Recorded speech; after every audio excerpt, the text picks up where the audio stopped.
अस्सलाम वालेकुम फ्रेंड्स, आज एक नई गाड़ी का रिव्यू लेके आपके लिए आए हैं। और सिंस के जब से पेट्रोल महंगा हुआ है, छोटी गाड़ियां बहुत ज़्यादा मांगी, ख़रीदी और बेची जा रही हैं। तो इसमें one of the top most आप कह दें कि जो चॉइस है, यूज़र्स चॉइस, वो ही होती है डायहट्सू की मूव या डायहट्सू की मीरा। अब डायहट्सू की मूव और डायहट्सू की मीरा क्यों ज़्यादा फेमस है, वो उसके रीज़न्स मैं आपको आगे बताता हूँ। एक तो ये कि इसकी फ्यूल एफिशिएंसी ठीक है, और दूसरा इसके जो अंदर सीट्स की कैपेसिटी और वो जो है पावर, वो बहुत मज़े की है। तो एक मैंने आपको एक्सटर्नल इसका एक आउटलुक रिव्यू कर दिया।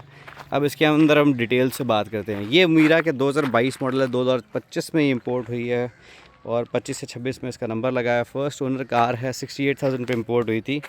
आप देख सकते हैं कि इसकी एलईडी हेडलाइट्स हैं, सादी हैं, उस तरह से प्रोजेक्टर हेडलाइट्स नहीं है, लेकिन इसके अंदर जो यूज़ की गई है, आप जो आपको लाइट नज़र आ रही है वो वाइट लाइट है, एसएमडी है, जिसको एलईडी भी कहा जाता है।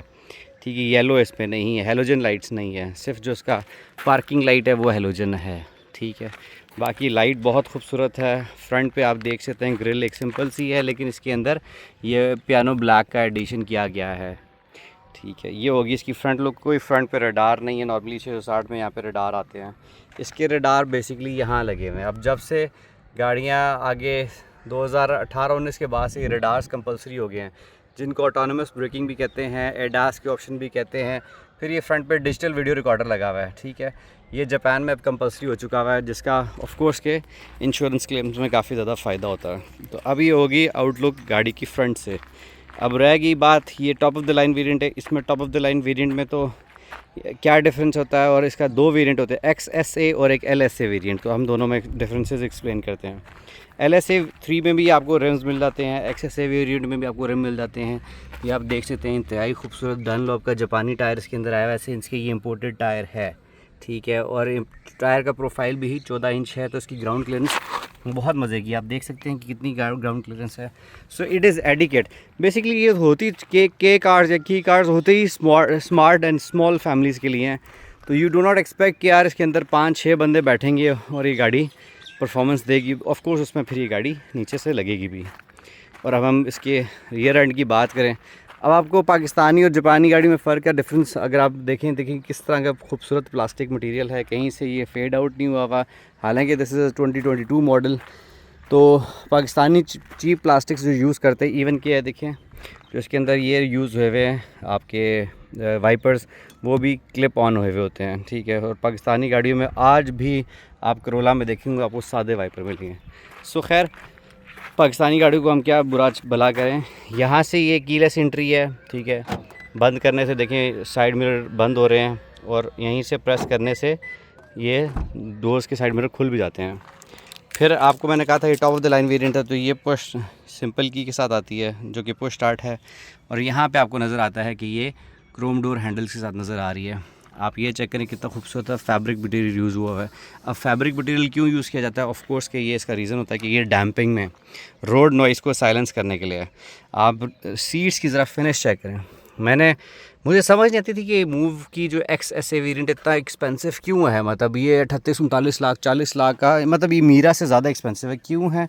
तो इसकी वजूहात आपको जब गाड़ी में बैठते हैं तो आपको फ़ील उसी वक्त आ जाती है कि यार क्या मज़े हैं इस गाड़ी के। तो वही स्टैंडर्डली ब्रेक पे यहाँ पे पाँव रख के पुश बटन स्टार्ट है, यहाँ से इसका पुश स्टार्ट चेक कर लेते हैं।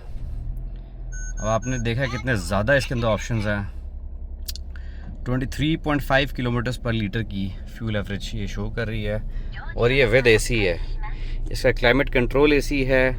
ठीक है, यहाँ पे कुछ ऑप्शंस मिसिंग नज़र आ रहे हैं। ऑफ कोर्स अभी हम थोड़ा सा इसको बढ़ाएंगे तो देखें इसका थ्रो कम हो जाएगा। तो हम इसको AC ऑन रखते हैं और थ्रो कम करते हैं, ताकि हमारी वीडियो में डिस्टॉर्शन ना आए। बिल्ट इन जो इसका एक्लिप्स का सिस्टम आया हुआ है, मैं हमेशा लोगों को मना करता हूँ कि यार जापानीज़ गाड़ी की LCD चेंज ना करो। रीज़न उसका जो होता है सिस्टम बहुत मज़े का होता है, साउंड्स बहुत मज़े का होता है। फिर ये मतलब स्टैग्नेंट कैमरे के साथ डायनेमिक नहीं है। ठीक है, और ये इसका रिवर्स कैमरा इसमें लगाया है।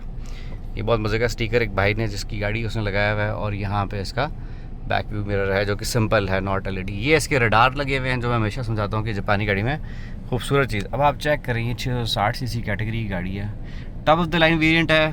ठीक है, ये चेक करें, स्पीकर्स लगे हुए हैं बोथ साइड्स। ठीक है, और आप ज़रा इसके पिलर्स चेक करें कितने मज़े के हैं, कहीं से आपको सफोकेशन। फिर ये चेक करें कि ये पियानो ब्लैक कलर की जो है ना, कितनी खूबसूरत सी स्ट्रिप यहाँ पूरे सेंटर में आके डिफ्यूज़ हो रही है, ठीक है। इवन कि ये कप होल्डर, ठीक है, मज़ेदार खूबसूरत सा। फिर आप ओवरऑल लुक देखें डैशबोर्ड की, कि मज़ा आ जाता है देखने के बाद। यहाँ पे स्पेस दिया गया है, कप होल्डर्स लेफ़्ट साइड पे हैं, लेफ़्ट साइड पे भी स्पेस है रखने का, फ़ाइल वगैरह। फिर यहाँ पे आपके डोर क्रोम के हैं, छत बड़े मज़े का है। फिर यहाँ पे आपको स्टैंडर्डली पावर का ऑप्शन दिया। मैंने कहा ना कि मीरा और मूव में डिफरेंसेस क्या आते हैं, एक तो मल्टीमीडिया सीटिंग, दूसरा पावर के ऑप्शंस इसमें आ रहे होते हैं जो आपको गाड़ी को फ्लोर करने में बताता है। इसमें एक वेरिएंट आता है जिसमें टर्बो भी आता है, मूव के एक वेरिएंट में से एक वेरिएंट टर्बो वाला भी आता है। फिर आप ये चेक कर लें कि ये स्टैंडर्ड फीचर्स है, एडास के ऑप्शन कहते हैं जो भी है। हीटेड स्टीयरिंग, हीटेड सीट हो गया, ये रडार, ये है ऑटो हेडलाइट्स, और ये इको हेडलिंग, और ये ट्रैक्शन कंट्रोल, और यहाँ पे इसका ये पुश स्टार्ट बटन आ गया। फिर कभी आपने जापानी गाड़ी को वेरीफाई करना तो आप यहाँ से स्टिकर से देख सकते हैं लास्ट इसका कब ऑयल चेंज हुआ है। तो ये 64,000 पे स्टिकर दिखा रही है, और ये जब हमने इंपोर्ट की थी तो 68,000 किलोमीटर चली हुई थी। तो ये देखिए खूबसूरत सी इसकी ट्रे है, यहाँ पे ये इसने दिखाया हुआ है कि आप पानी वगैरह रख सकते हैं, लेकिन ओपन नहीं छोड़ना कि गिर ना जाए। तो minutest level of the information जो है ना वो जापानी गाड़ी एक्सप्लेन करती है। इवन कि ये इसमें लिखा हुआ है कि इसकी मैक्स कैपेसिटी क्या लिखी हुई है। तो हर चीज़ की ना एक कैपेसिटी और हर चीज़ डिफ़ाइन की गई है। तो ये इसकी खूबसूरती है ओवरऑल इनसाइड लुक्स, ठीक है। और मैंने बताया ना जिस तरह की पैडिंग हुई होती है हर चीज़ की, ताकि क्या होगा बेसिकली। और आप इसके मैट चेक करें कैसे बंद होते हैं, हर चीज़ अपनी स्पेस में जगह हुए फिक्स होती है, कोई चीज़ हिल नहीं सकती। फिर ये हाथ का जो उसमें स्पेस है, आप चीज़ें बीच में रख सकते हैं, ग्लव बॉक्स है उसके साथ। फिर इसकी रियर कैपेसिटी आप चेक करेंगे तो आप परेशान हो जाएंगे कि यार ये क्या गाड़ी है। तो इस वजह से मीरा और मूव बहुत ज़्यादा फेमस हैं। आप चेक करें इसकी कंफर्ट चेक करें, और इसकी लेग स्पेस चेक करें। अगर मैं बैठ गया गाड़ी के अंदर, या मैं पीछे बैठ चुका हूँ, अब आप पीछे स्पेस चेक करें कि यहाँ पे आपको बॉटल होल्डर्स, फिर यहाँ पे डैम्पिंग हुई हुई है, खूबसूरत सी सीट इनकी फैब्रिक में है। और मेरा हिसाब से सबसे अच्छी सीट होती ही फैब्रिक में, क्योंकि वो आपको गर्मियों में बहुत कंफर्टेबल फील कराती है और स्वेटिंग आपको मिनिमम होती है। तो ये इसकी बैक से लुक्स है, ये इसका मिरर डिस्प्ले है, ये इसकी की मैंने आपको फॉब की बताया था। फिर ये इसका चेक करें, बैक साइड में भी कुछ हैंग करना है तो आप हैंग कर सकते हैं। इवन की एक्सप्लेन है कि मैक्सिमम 3 kg आप होल्ड कर सकते हैं।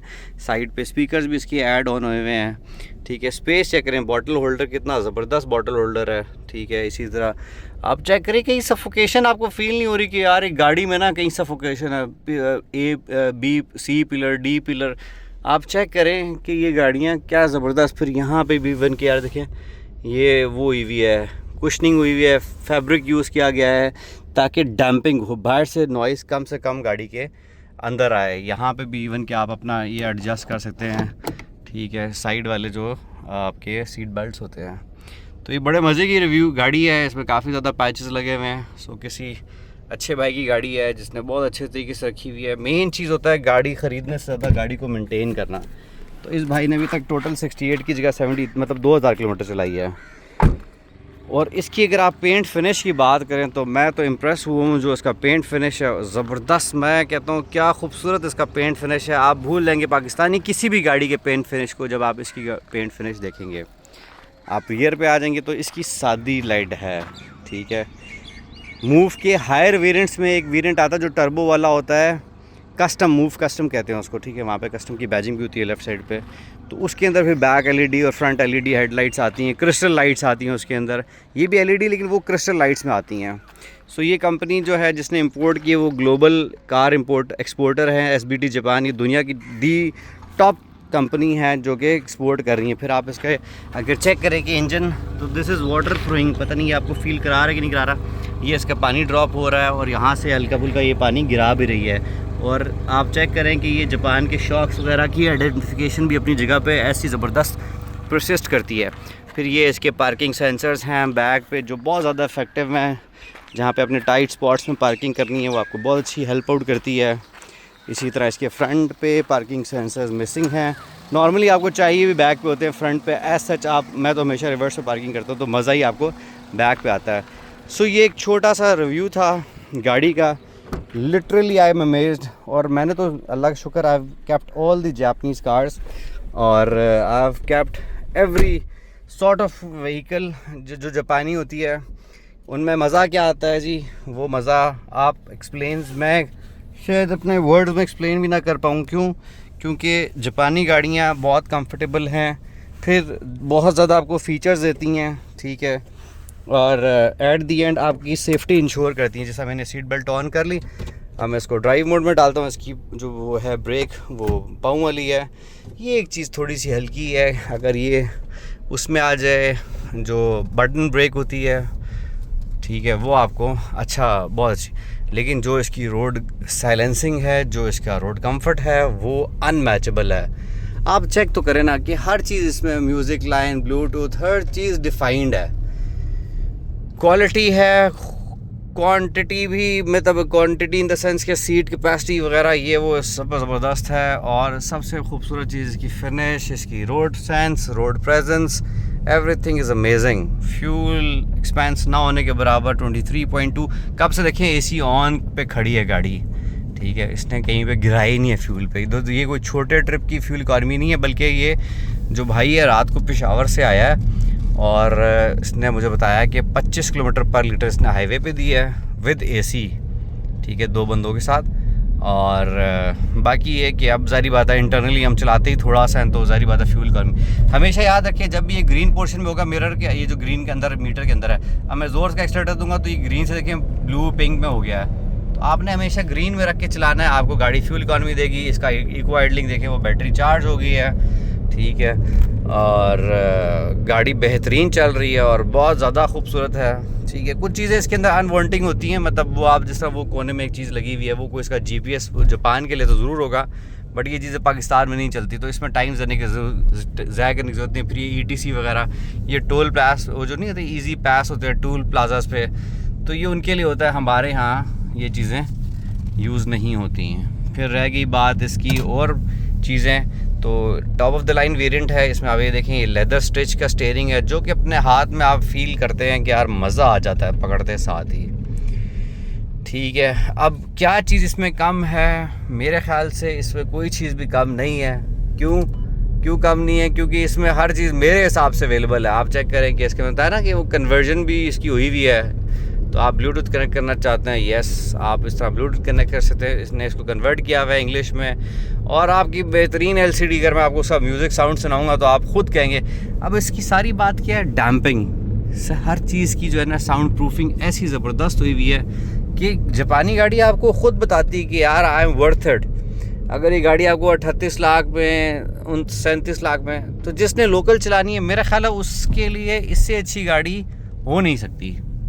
हमें वो लोकल के लिए सिटी और वो गाड़ियाँ जिनकी डिग्गी की स्पेस किसी को रिक्वायर्ड ही नहीं है, फिर भी लोग लेके चला रहे होते हैं, मेरे हिसाब से शायद वो ज़्यादती है 2-3 बंदों के लिए, और ख़ास तौर पे जो लेडीज़ चला रही होती हैं गाड़ियाँ। तो ये एक छोटा सा इसका मैंने रिव्यू करना था आपके लिए। आई होप कि गाड़ी की वीडियो आपको पसंद आई होगी। फ्यूल इकॉनमी इस महंगे पेट्रोल में और जो कंफर्ट ये देती हैं गाड़ियाँ, तो मेरा ख्याल है इससे अच्छी चीज़ कोई हो नहीं सकती किसी भी भाई के लिए। तो मैं हमेशा रिकमेंड करता हूँ कि always go for a Japanese car. Japanese गाड़ियों के फ़ायदे शशके वो एक अलग चीज़ होती है, ठीक है। अब देखें ऑटो हेडलाइट्स हैं, ऑटो थी ना, तो ऑटो पे पड़ी हुई है, ख़ुद ब खुद उसने फ्रंट लाइट ऑन कर दिया। टाइट स्पेस में आए हैं, जैसी आगे से डॉन सेंसिंग, मतलब जैसी इसको सेंसर्स को फील होता है ना कि नई लाइट, और मज़े की बात है ये सेंसर ये सामने लगा हुआ है, ठीक है, तो ये ख़ुद ब खुद उसने हेडलाइट ऑन कर दी। और इसकी LED हेडलाइट है, क्योंकि ये top of the line variant है। आई होप कि आपको वीडियो मज़ा आया होगा। मैं इसी तरह की वीडियोज़ इंशाल्लाह बनाता रहूँगा, बहुत कम बनाता हूँ, लेकिन ये है कि ऑफ कोर्स की क्वालिटी बनानी चाहिए, ना कि क्वांटिटी में आप बढ़ाते जाएं वीडियोस को। So give it a thumbs up, और चैनल को सब्सक्राइब ज़रूर करें। इंशाल्लाह इस तरह की वीडियोज़ आती रहेंगी। तो ये जैसे मैंने स्टॉप किया तो इको आइडलिंग ऑन हो गया, और यहाँ पे आपका AC ऑलरेडी वर्किंग है, और 40 सेकेंड्स वो इको आइडल पे ये अपनी फ्यूल को मेंटेन कर रहा है, एक्स्ट्रा बर्न नहीं कर रहा।